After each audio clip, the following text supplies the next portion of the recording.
وعن ابی موسیٰ رضی اللہ عنہ قال، حضرت ابو موسیٰ رضی اللہ عنہ سے روایت ہے، انہوں نے کہا، یعنی حضرت ابو موسیٰ اشعری رضی اللہ تعالیٰ عنہ صحابی ہیں، بہترین آواز تھی ان کی۔ حضرت ابو موسیٰ اشعری کی آواز بڑی دلکش آواز تھی، دلکش آواز۔ اب یہ دلکش کیا ہے؟ اردو کا لفظ ہے، مگر اکثر اردو والے نہیں جانتے دلکش، کیونکہ یہ اصل میں فارسی کا لفظ ہے جو اردو میں گھس گیا ہے۔ دلکش کا معنی ہے دل کو کھینچنے والا، کشیدن کا معنی ہے کھینچنا، تو دلکش دل کو کھینچنے والی آواز تھی حضرت ابو موسیٰ اشعری کی آواز۔ سرکار دو عالم صلی اللہ علیہ وسلم نے ایک بار فرمایا کہ اے ابو موسیٰ، لقد اوتیت مزمارا من مزامیر داؤد، داؤد علیہ السلام کو جو اللہ تعالیٰ نے بہترین آوازوں اور راگوں سے نوازا تھا، ویسی پیاری راگ تجھے بھی ملی۔ لیکن داؤد علیہ السلام کو کئی راگ، کئی انداز ملے تھے اچھی آواز نکالنے کے، اس میں کا ایک انداز تیرے اندر بھی آ گیا، یعنی حضرت داؤد کی ایک جھلک ہے تیرے اندر، تیری آواز پہ لوگ قربان ہوتے ہیں۔ اور داؤد علیہ السلام، ان کی آواز اتنی پیاری کہ پرندے بھی اتر کر بیٹھ جاتے ان کی آواز سننے کے لیے۔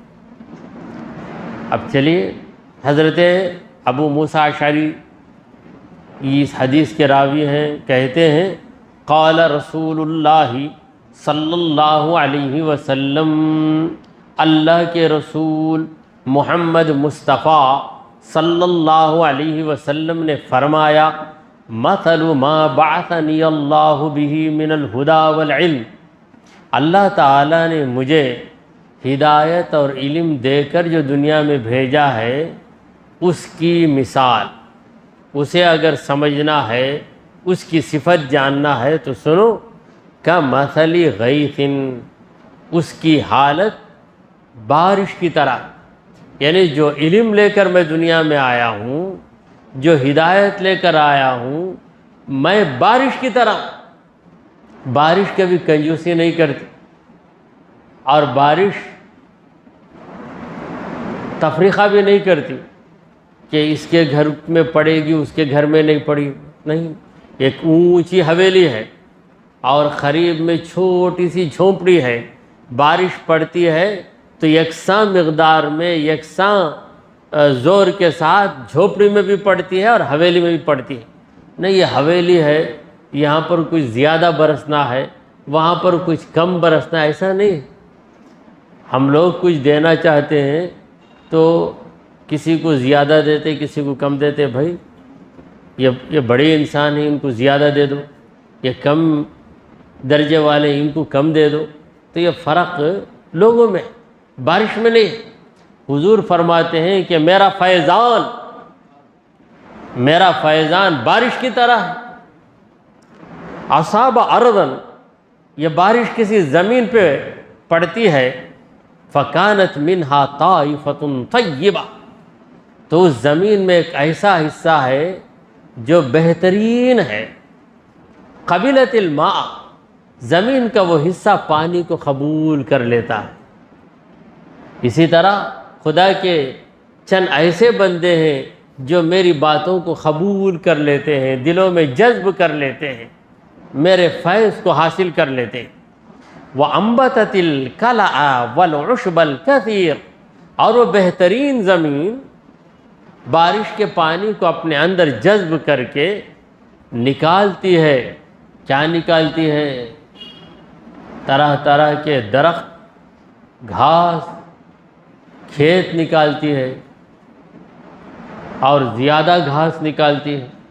تو زمین میں سے گھاس اگ کر آئی، زمین سے پودے نکل آئے، درخت اگائے، تو زمین کے اندر ایک کمال کہاں سے آیا؟ بارش گری تو زمین نے اسے اپنے اندر جذب کر لیا۔ جذب کرنے کے بعد یہ ساری برکتیں اسے ظاہر ہوں۔ اسی طرح نبی کریم صلی اللہ علیہ وسلم کا فیضان یہ ایک بارش ہے جسے اولیاء کرام جذب کرتے ہیں تو ان سے کرشمے ظاہر ہو جاتے۔ سرکار دو عالم صلی اللہ علیہ وسلم کی حدیثیں بارش کی طرح ہیں، جو ان حدیثوں کو سن کر یاد کر کے دل میں بسا کر عمل کرتا ہے تو اس سے طرح طرح کی کرامتیں ظاہر ہو جاتی ہیں، وہ انعامات سے نوازا جاتا ہے۔ فَكَانَ مِنْهَا أَجَادِبُ، اور زمین کے بعض علاقے اجادب زرخیز نہیں تھے، یعنی خشک زمین، امسکت الماء، وہ زمین پانی کو اپنے اوپر لے لیتی ہے، پانی پر لے لیتی، اندر نہیں اترتا، صرف ظاہر تک فائدہ ہے، یعنی پانی اکٹھا ہو جاتا ہے۔ فَنَفَعَ اللَّهُ بِهَا النَّاسَ، تو اللہ تعالیٰ اس پانی کے ذریعے لوگوں کو فائدہ دیتا ہے، یعنی پانی کا ڈبرا کھڑا ہو گیا، پانی جم گیا، ندیوں کے اندر نالوں کے اندر پانی جم جاتا ہے تو وہاں سے تو کھیت نہیں نکلتی، مگر اس پانی سے لوگوں کو بڑا فائدہ ہوتا ہے، اللہ فائدہ دیتا ہے۔ فَشَرِبُوا مِنْهَا، لوگ اس کو پیتے ہیں، وَسَقَوْا وَزَرَعُوا، اور اسے دوسروں کو بھی پلاتے ہیں اور اس سے زراعت بھی کرتے ہیں، کھیتی باڑی بھی کرتے ہیں۔ یعنی جس طرح زمین کے دو حصے ہیں، ایک حصہ خود فیضیاب ہو جاتا ہے اور دوسرا حصہ خود تو فیضیاب نہیں ہوتا مگر دوسرے کو فائدہ پہنچاتا ہے۔ وَأَصَابَ طَائِفَةً أُخْرَى مِنْهَا، اور زمین کا ایک ایسا حصہ بھی ہے، طائفتن کا معنی یہاں پر ہے حصہ، انما ہی قیعان، وہ تو بنجر زمین ہے، لا تمسک مان، پانی بھی اپنے اندر نہیں روکتی، پانی گھس کے غائب ہو جاتا، ولا تنبت کلان، اور کوئی درخت بھی نہیں اگاتی، پانی پڑتا ہے تو بیکار چلے جاتا ہے، نہ اسے فائدہ نہ دوسرے کو فائدہ۔ فَذَلِكَ مَثَلُ مَنْ فَقِهَ فِي دِينِ اللَّهِ، جو اللہ کے دین کو سمجھ لیتا، فَقِهَ فِي دِينِ اللَّهِ، اللہ کے دین میں فقیہ ہو گیا، سمجھدار ہو گیا، وَنَفَعَهُ، اور اس کو فائدہ دیا، مَا بَعَثَنِيَ اللَّهُ بِهِ، جو علم اللہ نے دے کر مجھے دنیا میں بھیجا، اس علم سے اسے فائدہ ہو گیا، یعنی اس میں سے برکتیں ظاہر ہوئیں، جس طرح پانی اور بارش کی وجہ سے زمین سے طرح طرح کے درخت نکلتے ہیں۔ فعلم وعلم، خود بھی فیض پایا، سیکھ لیا، وعلم، دوسرے کو فیض پہنچائے۔ تو رسول کریم صلی اللہ علیہ وسلم دو مثالیں ایک شخص کے لیے بیان کرتے ہیں، یعنی زمین کے دو خطے ہیں، ایک خطہ وہ ہے جو پانی کو جذب کر کے طرح طرح کے درخت نکالتا ہے، دوسرا خطہ وہ ہے جو پانی کو جذب نہیں کرتا، اوپر ہی رہنے دیتا ہے، تو اس پر جمے ہوئے پانی سے لوگ فائدہ اٹھاتے ہیں۔ کتنے فائدے اٹھاتے ہیں؟ پیتے ہیں، پلاتے ہیں اور کھیت میں استعمال کرتے ہیں۔ تو یہی مثال ہے اس شخص کی جو رسول کریم صلی اللہ علیہ وسلم کے علم کو حاصل کیا اور دوسروں تک پہنچایا، تو خود بھی سیراب ہوا، دوسروں کو بھی سیراب کیا۔ وَمَثَلُ مَن لَّمْ يَرْفَعْ بِذَلِكَ رَأْسًا، اور دوسری مثال جو حضور صلی اللہ علیہ وسلم نے کہی کہ ایسی زمین جس میں پانی رکتا بھی نہیں اور پانی اندر جا کر اس میں سے کوئی بہار بھی نہیں آتی، کوئی درخت بھی، کوئی پودا تک نہیں اگتا، تو یہ مثال ہے اس شخص کی جو اپنا سر نہیں اٹھایا، یعنی سر اٹھانے کا مطلب توجہ ہی نہیں دیا، دین کی طرف توجہ نہیں دی۔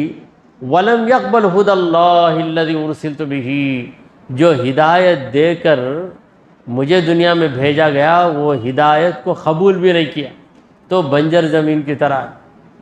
اس سے کسی کو فائدہ نہیں ہے، نہ خود فائدہ اٹھاتی ہے وہ زمین، نہ دوسرے کو فائدہ دیتی ہے وہ زمین۔ تو یہی حال ہے اس شخص کا جو حدیثوں کو سنتا ہے مگر انہیں یاد بھی نہیں رکھتا، توجہ بھی نہیں دیتا، ان پہ عمل بھی نہیں کرتا، تو نقصان اٹھاتا ہے۔ دوسری طرف وہ جو سیکھتا ہے، سکھاتا ہے، تو اس کی مثال دو زمینوں کی طرح ہے۔ ایک وہ زرخیز زمین جو پانی کو قبول کر کے طرح طرح کے نباتات، طرح طرح کے درخت اگا دیتی ہے، اور پھر وہ زمین جو پانی کو اپنے اوپر بسا کر، بچا کر دوسروں کو سیراب کرتی ہے۔